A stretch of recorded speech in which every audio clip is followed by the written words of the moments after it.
सही है यहाँ पे।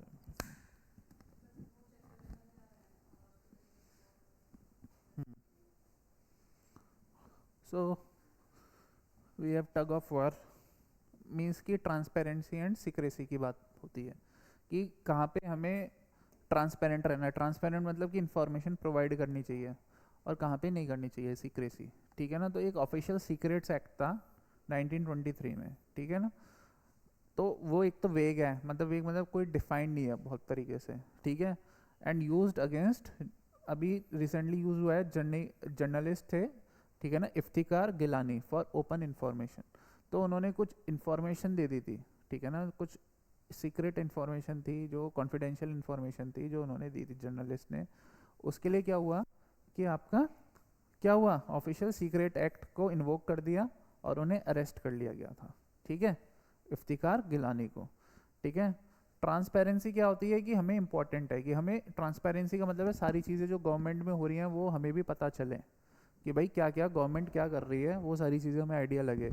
इसके लिए आरटीआई आया, तो उसमें क्या लिखा हुआ है कि अगर प्रोटेक्टेड इंटरेस्ट को आउटवे कर रहा है पब्लिक इंटरेस्ट, ठीक है, तो वो इन्फॉर्मेशन रिवील हो जाए। मतलब प्रोटेक्टेड इंटरेस्ट मतलब कि कुछ लोगों को का इंटरेस्ट से, और मैक्सिमम लोगों का इंटरेस्ट अगर वो ज़्यादा है, मैक्सिमम लोगों का इंटरेस्ट जो कॉमन लोगों का इंटरेस्ट है, कॉमन पीपल का, ठीक है, तो हमें वो इन्फॉर्मेशन क्या करनी है, बतानी है, रिवील करनी है। ठीक है।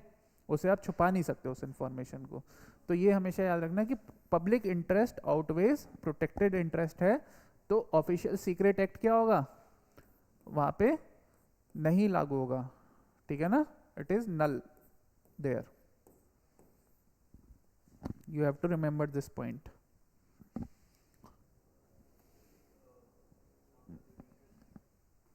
जैसे कि आपका अभी कहीं पे फंड यूज कर रही है गवर्नमेंट, मान लो कि फंड है 1 लाख करोड़ का, ठीक है ना, रोड बनवाने में ही है। तो अब इसमें उस फंड का जो रोड बन रही है उसका पूरा हिसाब क्या है, वो गवर्नमेंट की वेबसाइट पे होना चाहिए।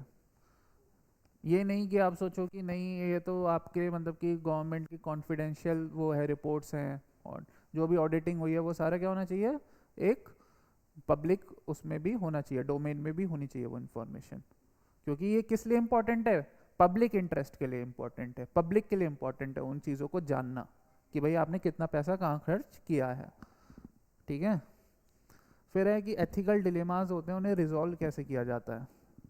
अब एथिकल डिलेमास क्या होते हैं, ठीक है ना, एथिकल डिलेमास ये होते हैं कि देयर इज अ डिलेमा और डाउट, अ सिचुएशन, ठीक है ना, of what is right and wrong, कि क्या सही है या क्या गलत है एथिक्स में।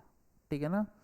तो जैसे कि आपका क्या हो गया, ट्रांसपेरेंसी वर्सेस कॉन्फिडेंशियलिटी, कि आप जैसे ऑफिसर हो, ठीक है, डीएमओ, अब वो इंफॉर्मेशन जैसे आपको कुछ मिली कि ये स्कीम्स से रिलेटेड, अब उसे आप पब्लिक में आप डिस्क्लोज करें या ना करें। हो सकता है कि आपका जो आरटीआई के हिसाब से आपको करनी चाहिए, लेकिन आपके जो सुपीरियर्स हैं वो कह रहे हैं इस इंफॉर्मेशन को डिस्क्लोज ना करो। ठीक है। तो वो क्या हो गया, एक डिलेमा में आप चले गए, डाउट में चले गए कि ये मैं इन्फॉर्मेशन बताऊं या नहीं बताऊं। ऐसी कौन सा एथिकल डिलेमाज होते हैं, जैसे डेवलपमेंट वर्सेस इकोलॉजी, कि जहाँ पे डैम बनना है वहाँ पे क्या होना पड़ेगा, ट्राइबल्स को डिस्प्लेस करना पड़ेगा, प्लस ट्रीज को काटना पड़ेगा वहाँ पे।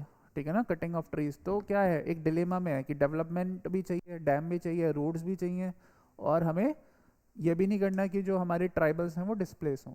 तो ये क्या होता है, एथिकल डिलेमा होता है। अब इसे रिजॉल्व कैसे किया जा सकता है, मेन ये आता है। तो इसमें हम क्या कर सकते हैं रिजॉल्व करने के लिए, कि आइडेंटिफाई करो पहले तो प्रॉब्लम क्या है, ठीक है, फिर डेटा को गैदर करो कि क्या कितने लोग डिस्प्लेस हुए हैं, जैसे क्या कॉस्ट है, ठीक है, वहाँ पे उस डेवलपमेंट की। फिर है डिबेट करो, यूटिलिटेरियन वर्सेस जस्टिस।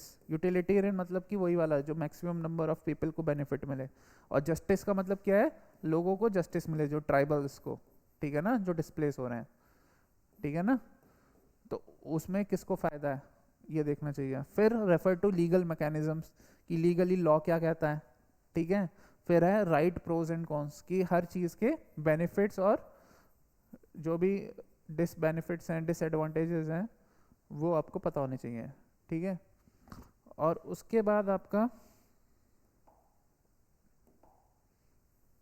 ठीक है, और उसके बाद आपका क्या होना चाहिए, आइडेंटिफाई करनी चाहिए रिसोर्सेज, ठीक है। रिसोर्सेज आप आइडेंटिफाई करो कि रिसोर्सेज आपने क्या करा, आइडेंटिफाई करी कि आपके पास कितनी रिसोर्सेज हैं। फिर आप क्या करो, जो भी वहाँ के लोकल पीपल हैं उनका भी पार्टिसिपेशन लो, उनसे भी पूछो कि भाई हम आपको डिस्प्लेस करने जा रहे हैं, आपको कोई इशू तो नहीं है, उनके फीडबैक लो उनसे, ठीक है। फिर एक्शन लो उसके बाद लास्ट में। क्लियर है? इसे क्या कहते हैं कि हम पूरा का पूरा एथिकल डिलेमास को कैसे रिजॉल्व कर रहे हैं।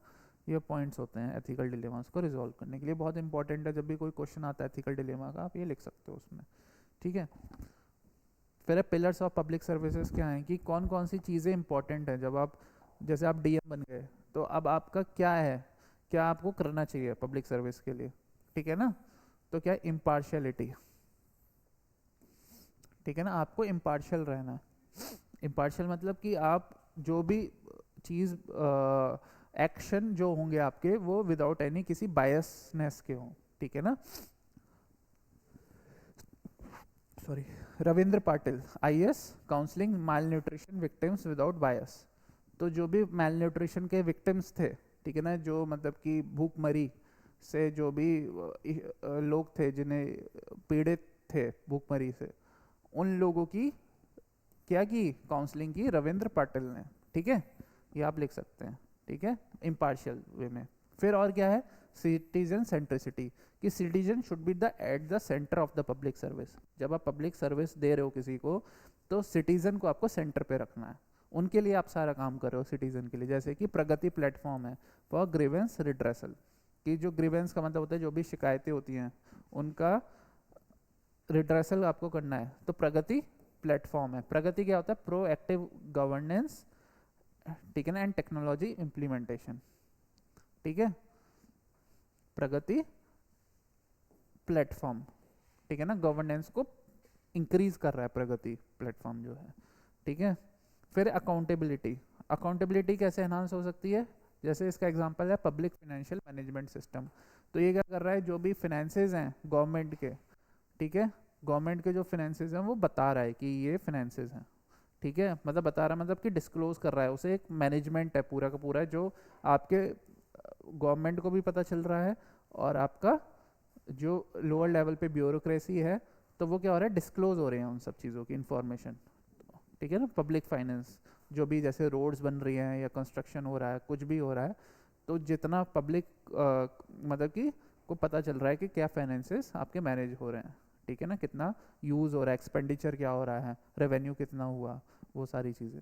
फिर है rights based system, transition from welfare to rights based, कि पहले हम क्या कहते थे कि हम वेलफेयर करना चाहते हैं, गरीबों का भला करना चाहते हैं, लेकिन अब हम ये मानते हैं कि गरीबों का हक है, ठीक है। वेलफेयर से हम राइट की उन्हें खाना मिलना, ऐसा नहीं है कि हम कुछ भला कर रहे हैं उनका, उनका हक है कि उन्हें राइट टू फूड मिले, उनका एजुकेशन का क्या है, हक है, it is their right, it is not just we are doing for the welfare, it is their right to get the food, right to get the education, तो we are focusing on rights based approach, ठीक है। ये आपको याद रखना है, चारों चीज़ें इंपॉर्टेंट है, पिलर्स हैं ये पब्लिक सर्विस की। अब क्या है, डेवलपमेंट वर्सेस डिस्प्लेसमेंट, तो ये वाला हमने पढ़ा था अगर याद होगा, ठीक है, जिसमें क्या कॉस्ट ऑफ जस्टिस, डिस्प्लेसमेंट में मेधा पाटकर थी, नर्मदा बचाओ आंदोलन, जो कल्चर वाला पॉस्को वाला भी पढ़ाया गया था, जिसमें आपका ओडिशा ट्राइब्स जो वेदांता स्टील प्लांट है, ठीक है ना, वो वाला पढ़ाया गया था। फिर इसके राइज क्या होते हैं, जब भी नेक्सलिज्म जो पढ़ाया गया था कि भाई नेक्सलाइट का इंक्रीज हो जाता है उस नेक्सल एरियाज का, क्योंकि फेलियर्स ऑफ लैंड रिफॉर्म्स के कारण हुआ था ये, तो ये कॉस्ट है कि डिस्प्लेसमेंट हो रहा है, कल्चर का लॉस हो रहा है, नेक्सलिज्म को बढ़ावा दे रही हैं, ठीक है ना। और क्या फ़ायदे हैं, इरीगेशन मिल रहा है, हाइड्रो इलेक्ट्रिक पावर मिल रहा है, तो ये सारा हम ऑलरेडी डिस्कस कर चुके हैं, डेवलपमेंट और डिस्प्लेसमेंट में क्या फ़ायदे हैं क्या नुकसान है, ठीक है। फिर इंटरनेशनल रिलेशंस में क्या है कि हमें कॉपरेशन करना चाहिए, जैसे सेंकाकू आइलैंड का डिस्प्यूट चल रहा है, किसके बीच में चल रहा है, सेंकाकू आइलैंड का जापान एंड चाइना के बीच में चल रहा है, ठीक है। और कॉस्ट बेनिफिट लेसन हम देख सकते हैं कि यूएस क्या था कि अपना अफगानिस्तान में उसकी आर्मी थी तालिबान रिजिम, लेकिन जब उसे लगा कि भाई अब मेरा कोई बेनिफिट नहीं है, cost is more than benefit, तो उसने क्या करा, अपनी आर्मी को वहाँ से हटा लिया। तो ये सारी चीज़ें चलती हैं, ठीक है, ये हमें देखना है। इंडिया ने रिलेशनशिप बैलेंस कर रखा है इसराइल के साथ भी और इजिप्ट के साथ भी। तो ये सारी चीज़ें क्या हैं कि आपका soft power and international relations में कैसे काम हो रहा है एक तरीके से, ठीक है ना, वो शो कर रहा है। India's UNSC maritime security resolution, ये भी आप याद रखना है कि यूएनएससी में मैरीटाइम सिक्योरिटी की बात की है कि there should be a Sagar doctrine थी उसके लाइंस में, security and growth of all in the region. ये सागर डॉक्ट्रिन किसकी है, इंडिया की है, ठीक है ना, ये हमेशा याद रखना है, सागर डॉक्ट्रिन, सागर डॉक्ट्रिन कि ये किसकी बात कर रहा है, इंडियन ओशियन में सिक्योरिटी की बात कर रहा है, ठीक है ना। इंडियन ओशियन में क्या चाहिए, सिक्योरिटी होनी चाहिए और ग्रोथ होना चाहिए सारी कंट्रीज का, जो भी इंडियन ओशियंस के से जो भी पेरिफेरी पे आती हैं, उसके जो भी कंट्रीज आ रही है उनका क्या होना चाहिए, ग्रोथ होना चाहिए वहाँ पे, ठीक है, इसकी बात वहाँ पे हो रही है, security and growth of all in the region, ठीक है।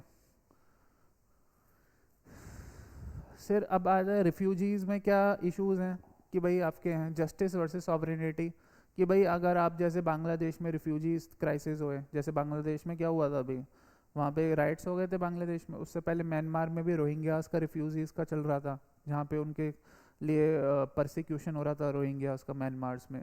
तो अब जो वहाँ के लोग होते हैं वो क्या करते हैं, वो भागते हैं दूसरी कंट्री में। अब बात ये, उससे प्रॉब्लम क्या आती है, सॉवरेनिटी की प्रॉब्लम आती है, इसलिए लिखा हुआ है सॉवरेन। सॉवरेन का क्या मतलब होता है, ऑटोनॉमी, ठीक है ना, जब आपकी सॉवरेनिटी की इश्यूज आती हैं, ठीक है, तो चैलेंजेस होते हैं, डेमोग्राफिक चैलेंजेस हो जाते हैं कि भाई आपका कंट्री में जैसे कि वोटिंग पावर है, कहीं पे वोट करना है, अब बाहर से लोग आ गए, तो क्या होगा, वहाँ की डेमोग्राफी क्या होगी कि लोकल्स से ज़्यादा पता चला आउटसाइडर्स वहाँ पे रह रहे हैं, तो फिर क्या होगा, धीरे धीरे उन्हें वोटिंग राइट दे दी जाएंगी, तो जो लोकल्स होते हैं वो साइड लाइन होने शुरू हो गए, तो वो क्या हो गया, डेमोग्राफी आपकी वहाँ की चेंज हो गई, ठीक है, ये एक इशू है।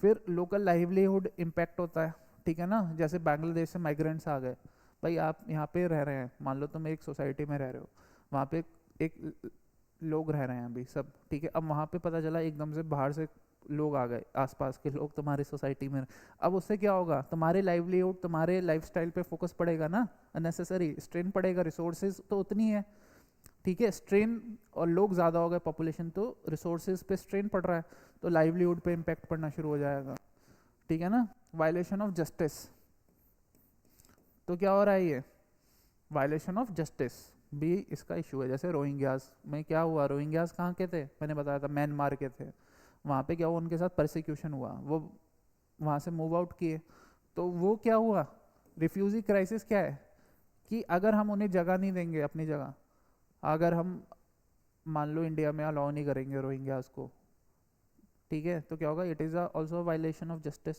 कि उन्हें हमने जस्टिस नहीं दिया, और अगर अलाउ करेंगे तो डेमोग्राफी चेंज हो जाएगी हमारे यहाँ की, है ना। तो ये है, तो इसमें क्या होता है, डिप्लोमेटिक एफर्ट्स होते हैं, वो हमें फोकस करना होता है। जैसे यूरोपियन यूनियन टर्की का एग्रीमेंट हुआ था, ठीक है, ये आपको याद रखना है, ठीक है, इट इज़ क्रूशियल कि भाई आप क्या करो कि कंट्री से बात करो, वहाँ के बांग्लादेश की या म्यांमार की, कि भाई आपके लोग आ रहे हैं इंडिया में, तो क्या करना है उन लोगों का, भाई आप बात करो, डिप्लोमेसी अपनाओ, ठीक है, कि या तो आप कुछ हमें रिसोर्सेज दो, या कैसे काम होगा यहाँ पे, उस चीज़ के लिए यूरोपियन यूनियन टर्की का एग्रीमेंट हुआ है। वैसे फैसिलिटेटिंग इंटीग्रेशन, या फिर आप इंटीग्रेट कर सकते हो, जैसे जर्मनी ने क्या किया कि उन लोगों के लिए language courses and skill training program चलाए, तो जो लोग बाहर से आ रहे हैं इंडिया में रहने के लिए, तो हम भी लैंग्वेज ट्रेनिंग या स्किल ट्रेनिंग प्रोग्राम्स, जैसे पाइथन में, मशीन लर्निंग में, उन्हें स्किल एनहांस करें, ताकि वो भी क्या करें कि हमारे जीडीपी में कंट्रीब्यूट करें। अगर नहीं तो अगर हम उनको स्किल भी नहीं सिखाएंगे, ट्रेनिंग भी नहीं देंगे, वो सिर्फ रिसोर्सेज तो उतनी है लिमिटेड है, वहाँ पे स्ट्रेन पड़ेगा, लोकल्स को इफेक्ट पड़ेगा, उनके लाइवलीहुड को। तो ये दोनों चीज़ें हम कर सकते हैं, एक जर्मनी वाला आपको याद रखना है, और एक यूरोपियन यूनियन में कि डिप्लोमेटिक एफर्ट से भी हम काम कर सकते हैं, ठीक है।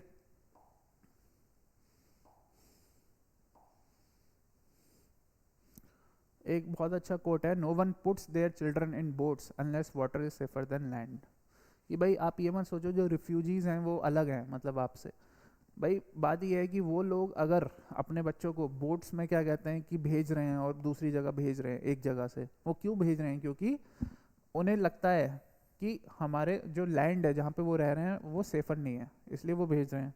तो वो चीज़ आपको देखनी है, ठीक है।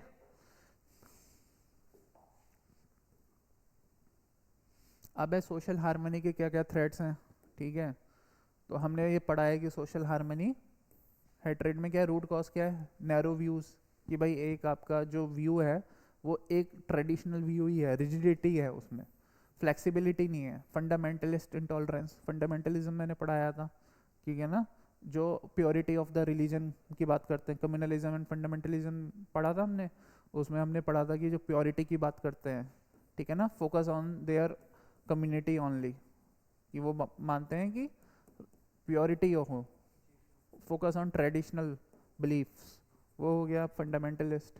फिर मैनिफेस्टेशन कैसे देखा जाता है, रिजिडिटी। अब जैसे मॉब लिंचिंग हो रहा है, वो क्यों हो रहा है, इसी के कारण हो रहा है, नैरो व्यू के कारण, कि आपको लगता है कि ये चीज़ आपके लिए सैक्रेड है, दूसरे के लिए सैक्रेड नहीं है, अगर वो काम कर रहा है तो आप उन्हें मार दोगे, ठीक है। और क्या हो रहा है, डिस्क्रिमिनेशन हो रहा है, जैसे कास्ट वायलेंस हमने देखा, हाथरस रेप केस है, या फिर हमने दलित पंचायत का वो देखा था एग्जांपल्स, तमिलनाडु, जहाँ पे एक विमेन जो दलित सरपंच थी, she wants to engage in elections, ठीक है ना, but because of her caste and her gender she was, her house was burned, ठीक है ना, उसका घर ही जला दिया, ठीक है। कम्युनल राइट्स होते हैं, और क्या, ऑनर किलिंग पढ़ा था ना हमने हरियाणा वगैरह में। एक मूवी भी आई थी NH8 करके, NH9 करके कोई मूवी थी, ठीक है। तो अब इसके लिए हम क्या कर सकते हैं, सॉलिडेरिटी अपनानी पड़ेगी। जैसे चेन्नई में जब फ्लड हुए थे तो हर रिलीजन के लोग आए थे, उसमें एक यूनाइटेड वे में सॉलिडेरिटी प्रोवाइड करी थी हेल्प करने के लिए। तो ये चीज़ हमें देखनी है, ठीक है। अब हम एथिक्स को कैसे लर्न कर सकते हैं, ठीक है, एथिक्स को कैसे रिमेंबर कर सकते हैं। तो ट्रेनिंग दी जाती है, जैसे आप जब IAS बन जाओगे तो एक भारत दर्शन प्रोग्राम चलाया जाता है, जिसमें पूरे इंडिया का आपको एक टाइम पे क्या कराया जाएगा, टूर कराया जाएगा, ताकि एक फील्ड एक्सपीरियंस आपको मिले। क्या मिले, फील्ड एक्सपीरियंस के लिए आपको ये टूर कराए जाते हैं, भारत दर्शन, ठीक है। फिर और क्या कराया जाता है, एजुकेशन की पॉलिसी फ्रेमवर्क्स हैं, ठीक है ना। तो जो हमारी न्यू एजुकेशन पॉलिसी है वो कंपैशनेट एजुकेशन की बात करती है, किसकी, कंपैशनेट।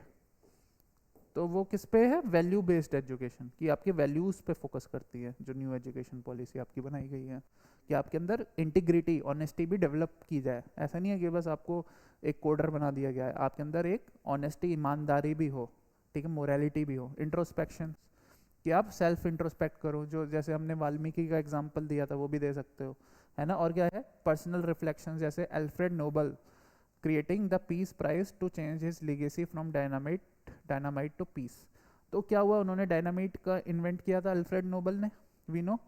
तो हुआ क्या कि उसके बाद उन्हें लगा कि इससे तो वर्ल्ड में डिस्ट्रक्शन हो सकता है डायनामाइट से, तो उन्होंने एक सेल्फ रिफ्लेक्शन हुआ, उनका पर्सनल रिफ्लेक्शन था, वो गए और उन्होंने फोकस किया पीस प्राइज पे। He created the peace prize, ताकि क्या हो जाए, कि भाई वो चेंज हो जाए, उनका जो परसेप्शन है लोगों का, और रिफ्लेक्शन की, हाँ, कि वो सोसाइटी के फेवर में कुछ कर रहे हैं, ठीक है।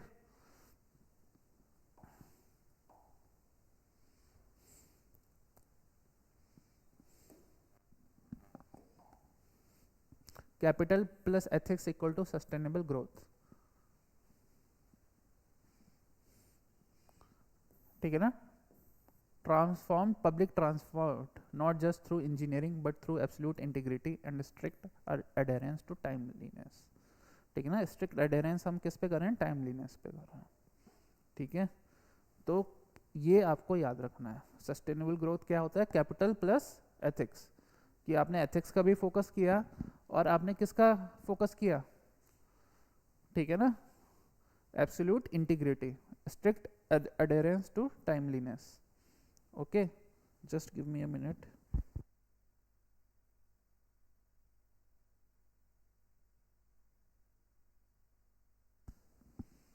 ओके, तो इसमें एग्जांपल किसका हम दे सकते हैं, जैसे कि ई श्रीधरन मेट्रो मैन का भी दे सकते हैं।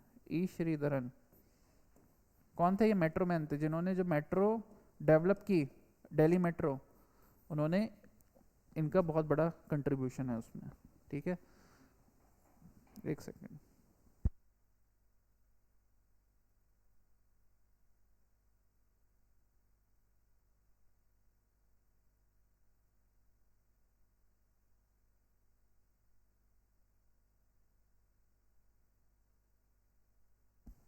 ओके, क्लियर है?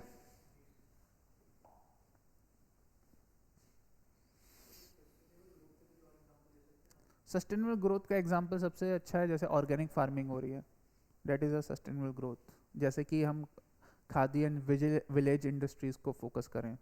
Growth that is sustainable means that is inclusive also, that is environmentally favouring the environment. ठीक है, जैसे ऑर्गेनिक फार्मिंग हो गई। ठीक है, growth that corporates each and everything, the society, the environment, the culture. कि आपने क्या करा है, जैसे कि हम फोकस कर रहे हैं आजकल किस पे, जीआई प्रोडक्ट्स पे, जोग्राफिकल इंडिकेशन प्रोडक्ट्स, जो आपके लोकल प्रोडक्ट्स होते हैं, वो क्या है, उनको प्रमोट कर रहे हैं, उनकी मार्केटिंग कर रहे हैं। क्यों कर रहे हैं? Because that is sustainable.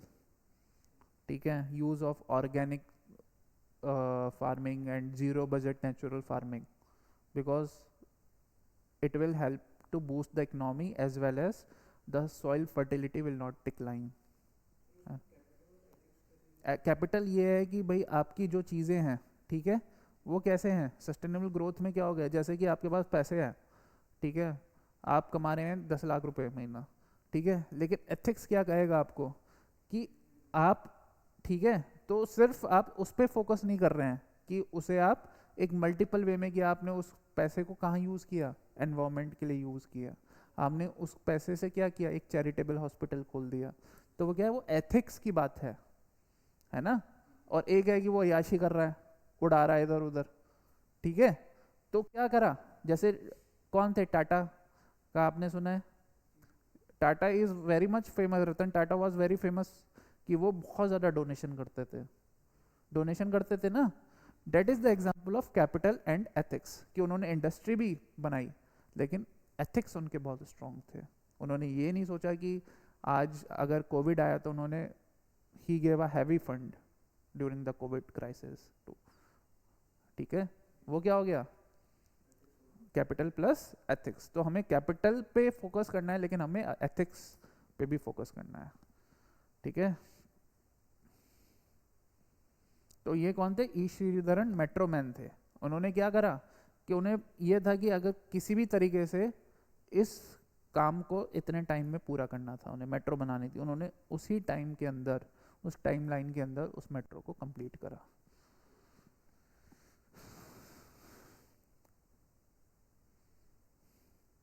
If you have a bad laws but good civil servant, it is possible to govern.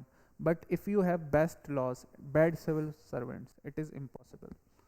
तो बेसिकली ये कहते हैं कि अगर आपके पास बैड लॉज हैं, मतलब कि लॉज बहुत अच्छे नहीं है, मैं हमेशा बोलता हूँ कि लॉज से बहुत ज़्यादा फर्क नहीं पड़ता, it is the person who is enforcing those laws. But you have good civil servants, तो तब भी क्या होगा, आप इजीली गवर्न कर लोगे, क्योंकि civil servant. But if you have the best laws but bad civil servants, it is impossible. तो ये आप एक कोट हमेशा याद रखना, ये आप यूज़ भी कर सकते हो लास्ट में, जब आप कंक्लूड कर रहे हो अपने आंसर को, ऐसे कोटेशंस आप यूज़ कर सकते हो लास्ट में। ठीक है, तो ये चीज़ हमें याद रखनी है। फिर हमें आता है trinity of neutrality.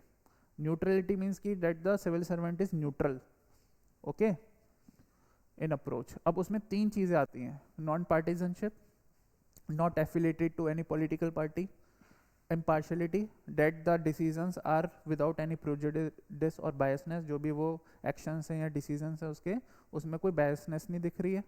And then the objectivity means the decisions are taken on the basis of any facts, data and value, evidence based decision making।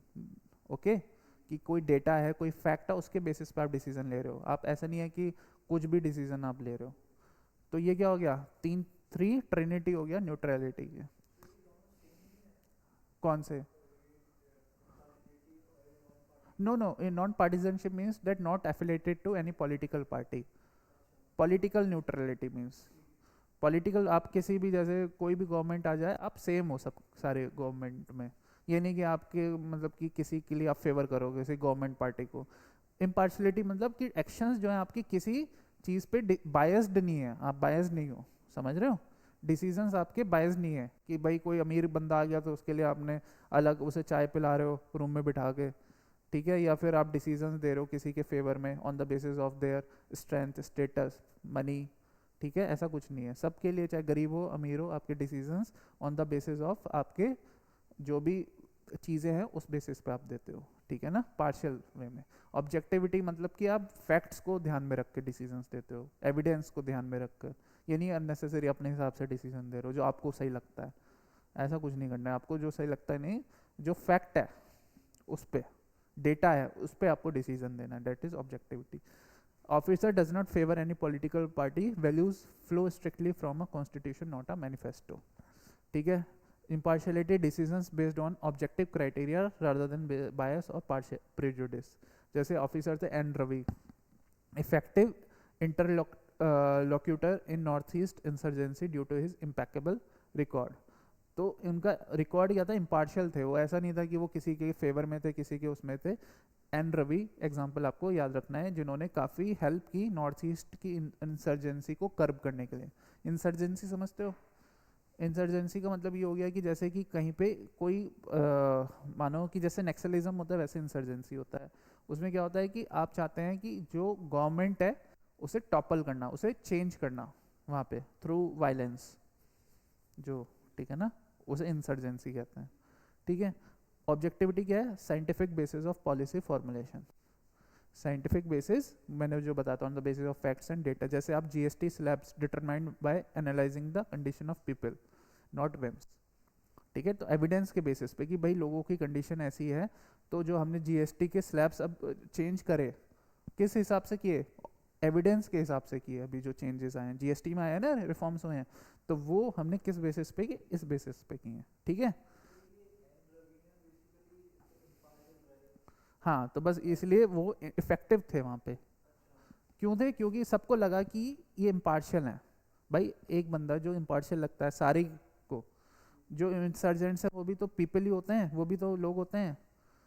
जैसे तुम्हारे घर में लड़ाई हो गई, अब तुम किसको बीच में रखोगे? ऐसे बंदे को जो पता है कि ना तो ये मेरे कोई फेवर करेगा ना उसको फेवर, जो इम्पार्शियल रहेगा उसी को तो आप रखोगे ना मेडिएशन के लिए। मीडिएट किससे करवाओगे अपने चीज़ को, है ना? तो वो इम्पार्शियल हो गए, वो एन रवि थे। वो आप पे है कि आप कैसे, आप अपनी आप कैसे, आपकी क्या रहती है, आपकी पर्सनैलिटी आप कैसे क्रिएट करते हो और कैसे क्रिएट करते हो, है ना? अब क्या integrity? Integrity is the ability to withstand highest bidder and maintain mental peace. तो इंटीग्रिटी क्या होता है? Ability to withstand the highest bidder और एक मेंटल पीस को मेंटेन करने के लिए, ठीक है। इंटीग्रिटी होती है, एक ऑनेस्टी होती है। मैं बताऊंगा आगे कि इंटीग्रिटी और ऑनेस्टी में क्या डिफरेंस होता है। Basically integrity is something that you are doing the right action even no one is watching you, ठीक है। ऑनेस्टी तो ये हो गया कि बस एक चीज़ है, सच बोल रहे हो आप, ठीक है, but it is not important कि वो इंटीग्रिटी भी हो, क्योंकि the intention is also be included in the integrity. Integrity का मतलब ये हो गया कि when you are doing something, when you are doing something, not just being honest, you are honest also, but the intention of doing the right thing is also there, okay, the intention of being right is also there, okay. Like, who is responsibility? If you see that a person who is this person, you know, Lal Bahadur Shastri, he resigned as a railway minister taking moral responsibility for a train accident. तो जब भी responsibility क्या होता है कि एक accountability हो गई आपकी, ठीक है। रिस्पॉन्सिबिलिटी मीन्स कि आप रिस्पॉन्सिबल समझते हैं अपने आप को किसी चीज़ के लिए। तो उसका एग्जाम्पल क्या हो गया? Resigned Lal Bahadur Shastri, he resigned as a railway minister क्योंकि एक ट्रेन एक्सीडेंट हो गया था, ठीक है। Financially probity, financial probity means कि जो आप इंटीग्रिटी में, इसका भी लिख सकते हैं एग्जांपल्स, ये कौन थे? M Visvesvaraya kept 2 candles, one for personal use and one for official work. तो एम विश्वेश्वरैया क्या थे कि उनके अंदर इतनी ईमानदारी थी कि अगर वो कैंडल भी यूज करते थे तो अगर उनका पर्सनल वर्क होता था तो वो ऑफिशियल कैंडल यूज नहीं करते थे, वो अपनी कैंडल लाते थे साथ में और वो यूज करते थे। समझ रहे हो? Ethical hypocrisy contrast officers who publicly celebrate values while privately violating them. कि भाई ऐसा हो गया कि जैसे कि आप बने चीफ डे पे मतलब रिपब्लिक डे पे आप चीफ गेस्ट हैं और आपको विमेंस डे पे, सॉरी रिपब्लिक डे पे नहीं, विमेंस डे पे चीफ गेस्ट है, आप पूरा विमेंस के बारे में बता रहे हैं अच्छे से कि women has empowered so much, women has equal rights today in terms of property rights, inheritance, लेकिन घर पे आप जैसे गए वहाँ पे आप डोमेस्टिक वायलेंस कर रहे हो। और ऐसा हो रहा है कि publicly people are showing them they are pro women and in the domestic sphere they are engaged in like fighting with women, slapping women, having violence with women। तो ये चीज़ें हम देखने को मिलते हैं। इसे क्या कहते हैं? हाइपोक्रेसी, कि सामने से आप कुछ दिखा रहे हो और अंदर से आप कुछ और हो। क्लियर हो रही है चीजें? करेज ऑफ कन्विक्शन में आप क्या लिख सकते हैं? 3 एग्जांपल्स।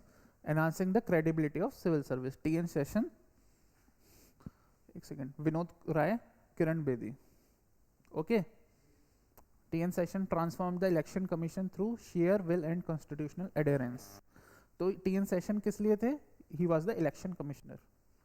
कौन थे? इलेक्शन कमिश्नर थे। और उनके ही उससे एक विल से क्या हुआ कि काफ़ी चीज़ें उसमें एनहांस हुई। जैसे फोटो आप देखते हैं ना, वोटर का आईडी कार्ड में फोटो जो लगती है, ठीक है ना, ही was the one who started that thing. Even all the political parties didn't want that thing, क्योंकि उससे क्या हो रहा था? ट्रांसपेरेंसी इंक्लूड हो रही थी। तो कई बार क्या होता था कि इलेक्शंस में वोटर का रिगिंग होती थी, मतलब कि उन्हें चेंज कर दिया जाता था वोटर्स को। लेकिन जब फोटो आईडी कार्ड लग जाएगा आपका तो नहीं, वो इजीली आइडेंटिफाई हो जाएंगे। तो इन्होंने वो किया for the constitutional adherence, T N Seshan ने। फिर विनोद राय कौन थे? 2G स्कैम पता है आपको हुआ था, तो ये कैग के ऑडिटर थे। कैग क्या होता है? कंट्रोलर एंड ऑडिटर जनरल, तो विनोद राय रहे थे। उन्होंने revolutionise the auditing system to ensure accountability. तो उन्होंने अकाउंटेबिलिटी को एनहांस करा ऑडिटिंग सिस्टम में, ठीक है, Vinod Rai. Kiran Bedi, we all know she was the first women IPS officer, ठीक है। Upheld rule of law at the highest level by towing the prime minister car for a parking violation. तो उन्होंने जो prime minister की car थी उसे ही to कर लिया था, ठीक है ना, उठा के ले गई थी, क्योंकि उन्होंने पार्किंग का वायलेशन किया था। तो ये किसका है? Courage of conviction. Then diligence and efficiency. Diligence का मतलब क्या होता है कि आप डेडिकेटेड हैं अपने काम के लिए, कमिटेड हैं, ठीक है ना, dedication plus commitment to do work, ठीक है ना, तो उसे क्या कहते हैं? डिलीजेंस। तो जैसे एक आईएएस थी सौम्या पांडे, जानते हैं आप उन्हें? उन्होंने अपनी मैटरनिटी लीव क्या करी? कट शॉर्ट कर दी थी to return to service within weeks during the Covid crisis, prioritising public health over personal comfort. तो उन्होंने क्या करा? पब्लिक हेल्थ पे फोकस ज़्यादा किया रादर देन पर्सनल कंफर्ट, ठीक है, सौम्या पांडे। फिर एफिशिएंसी में श्रीधरन, जो मैंने बताया था, completed the Delhi metro project with in schedule time, saving vast public resource and setting a benchmark for infrastructure project. तो आपको ये याद रखना है, ठीक है।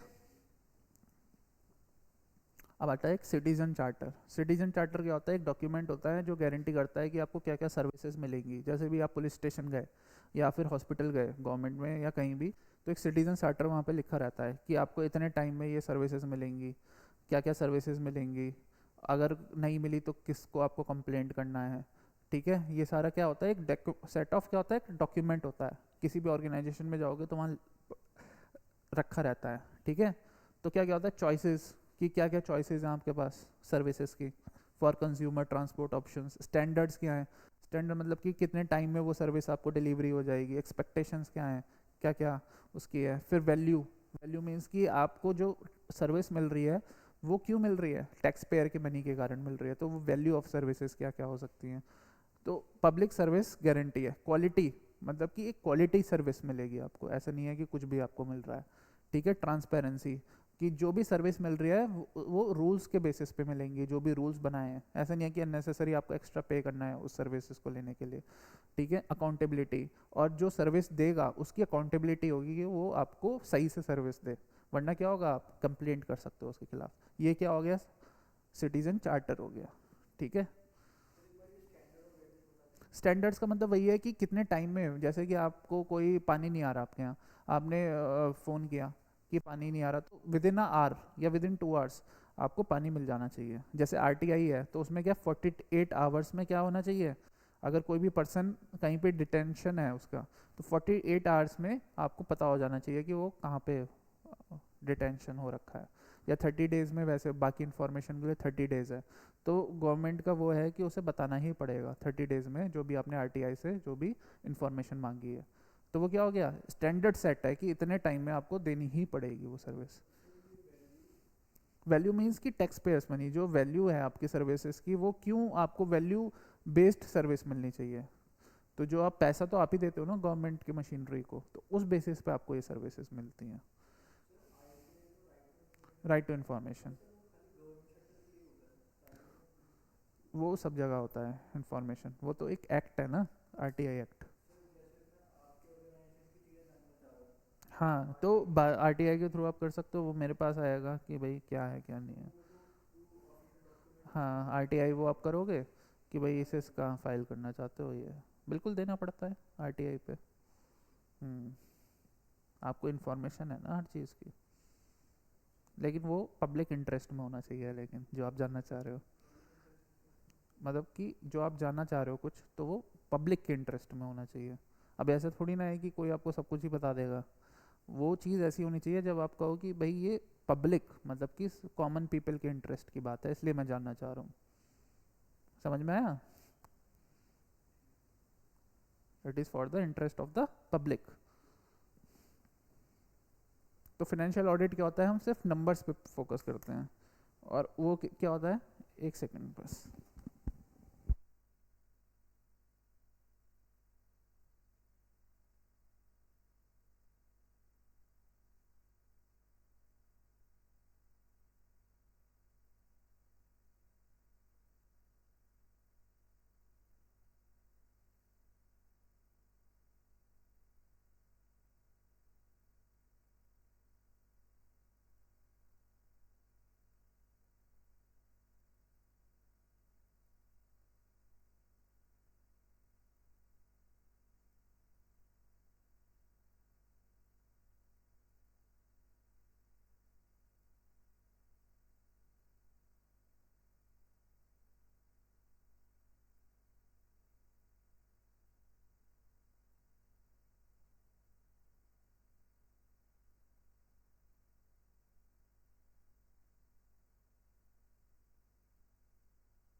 सो दिस इज हमारा पैसा हमारा हिसाब। Social audit means that the people who are getting benefit of that scheme, like government is implementing any scheme, now there will be many people who will get benefit from that scheme. There will be people, so that peoples, the beneficiaries of those schemes, have a what, that they can do auditing of that scheme। Auditing का मतलब होता है कि payment जो हुआ, जो काम हुआ, वो उतना जितना काम हुआ उस हिसाब से पेमेंट हुआ है। ऐसा तो नहीं है कि काम हुआ ही नहीं और पेमेंट कर दिया, उसे कहते हैं ऑडिटिंग होती है। हर चीज़ की ऑडिटिंग होती है, आप मान के चलो, जो भी कंपनीज होती हैं उनकी ऑडिटिंग होती है। ठीक है, कोई मतलब फेक चीज़ें तो नहीं चल रही कंपनी में, ऐसा तो नहीं है कि सिर्फ रिसीप्ट्स क्रिएट की जा रही हैं। ठीक है, तो उसकी ऑडिटिंग हो रही है। During implementation focus is on outcomes. तो ये फाइनेंशियल ऑडिट किस पे फोकस करता है, नंबर्स पे। वो तो ये देखेगा कि हाँ ठीक है ये काम हुआ और ये चीज़ हो गई, रोड बन गई, ये हुआ। लेकिन आउटकम्स पे वो देखेंगे कि भाई आपका जो इम्प्लीमेंटेशन के टाइम पे जब रोड बन रही होगी, ये वाली ऑडिटिंग कब होगी, after the completion of the road, तब ऑडिटिंग होगी। वो कब होगी, जब रोड बन ही रही है, process of the road construction, उसी टाइम पे ऑडिटिंग हो रही है। और ये किस पे फोकस कर रहा है, आउटकम्स। आउटकम्स और आउटपुट में क्या नंबर होता है कि आउटकम्स मतलब कि उससे कितने लोगों को बेनिफिट मिला। नंबर का क्या हो गया, बस एक तुमने जैसे हॉस्पिटल बना दिया कहीं पे और तुमने बता दिया कि इतने पैसे लगे, ये हो गया नंबर्स, आउटपुट हो गया ये, ठीक है।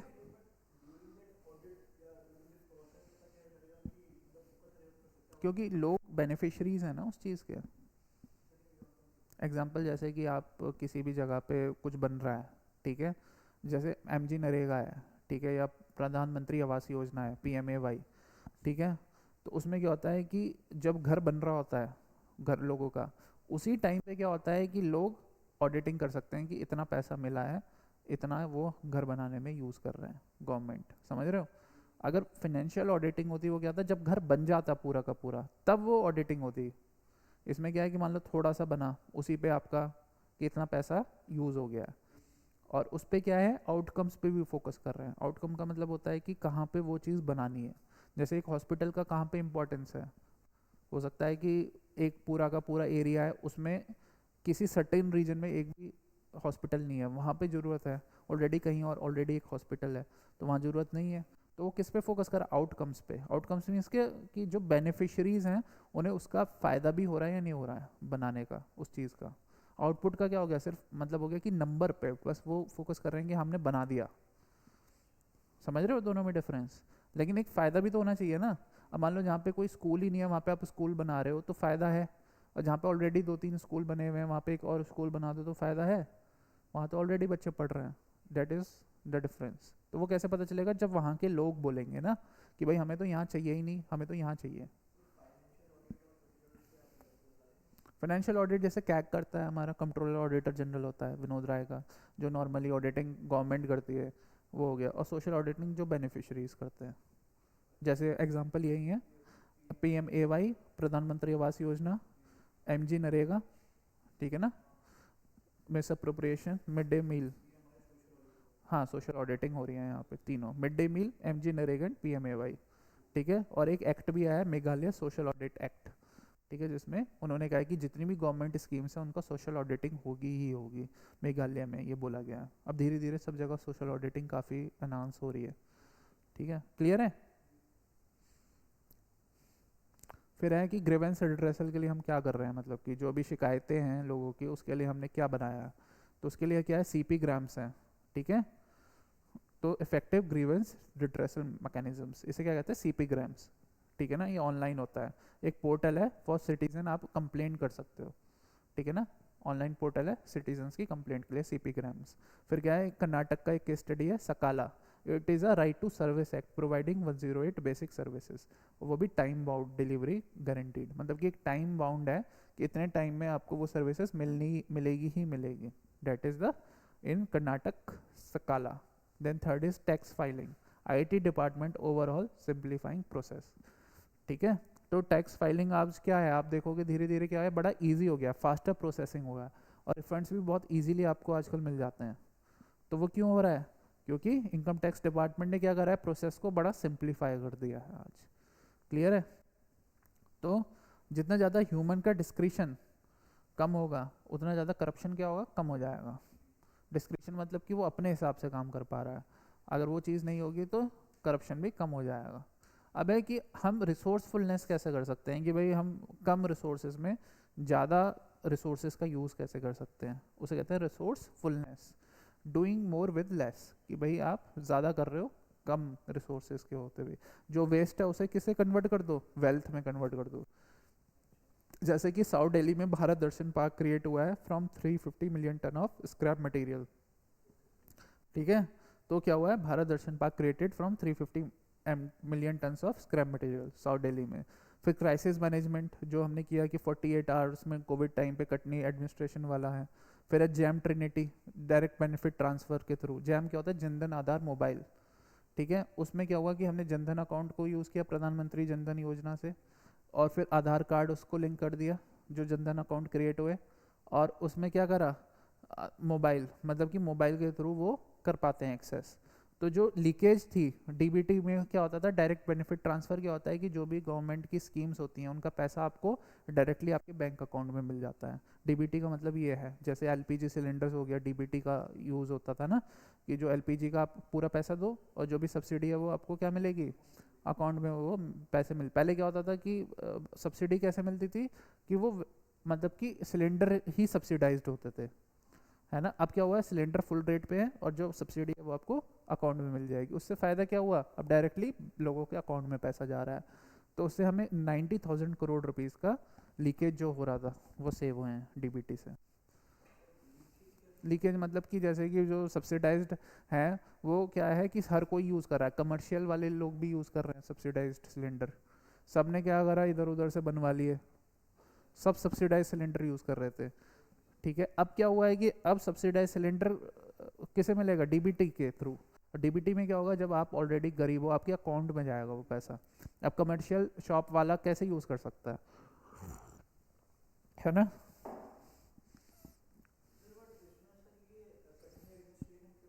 करनी एडमिनिस्ट्रेशन इसलिए आया क्योंकि क्राइसिस को मैनेज, रिसोर्स कम थी उस टाइम पे, लेकिन तब भी उसने 200 बेड फैसिलिटी बना दी 48 आवर्स में। ठीक है ना, ये तो मैं दे दूंगा ये पहले पढ़ो। ठीक है, मैं बताऊंगा आगे। ठीक है, अभी तो सिर्फ पढ़ना है इसे, बस पढ़ते रहो इसे। मेन चीज़ है 2-3 बार रीडिंग करो अच्छे से, फिर मैं बताऊंगा आगे कैसे करना है इस चीज़ को।